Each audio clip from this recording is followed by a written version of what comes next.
altération électrochimique par induction électromagnétique des fers à béton. Des centaines de milliers d'immeubles, de maisons et d'ouvrages en béton armé sont impactés et fragilisés par cette nouvelle pollution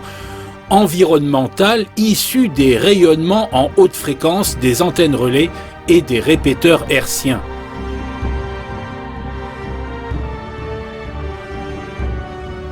Corrosion des fers à béton,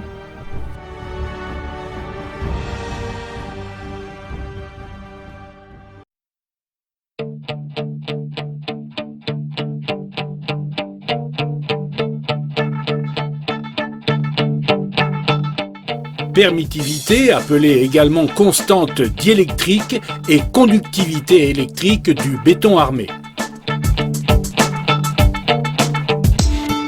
Réalisation pour les tests d'évaluation de permittivité et conductivité électrique face à un faisceau d'antennes relais haute fréquence micro-ondes d'un échantillon de dalles de balcon standard en béton armé dosé à 400 kg.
Tous les professionnels connaissent le cancer du béton ou la carbonisation du béton qui désigne une dégradation du béton due à une réaction alcali-granulat causée par la présence de contaminants chimiques se traduisant par la rouille des barres de renforts en acier, ce qui engendre un certain nombre de défaillances concrètes se traduisant par une diminution des propriétés mécaniques du béton et un gonflement caractéristique pouvant aller jusqu'à l'éclatement ayant comme conséquence ultime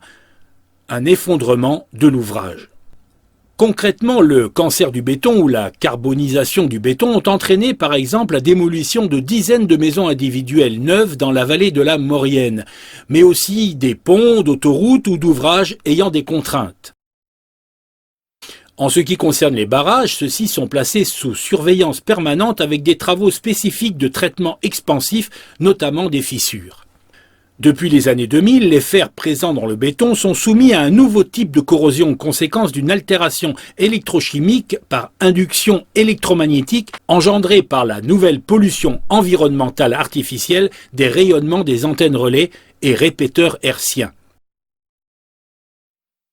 Pour bien comprendre et faire simple, lorsqu'une façade d'un immeuble est soumise directement à une irradiation haute fréquence micro-ondes en champ proche de haute fréquence méga ou gigahertz, il est constaté que ces fers à béton sont corrodés et ceux de la façade arrière non exposés, donc protégés, sont intacts. Pourquoi ? Simplement parce que la pénétration et la propagation de l'induction du rayonnement énergétique artificiel micro-ondes dans le ferraillage du béton dépend de la longueur d'onde dont l'énergie radiative se focalise principalement vers l'intérieur.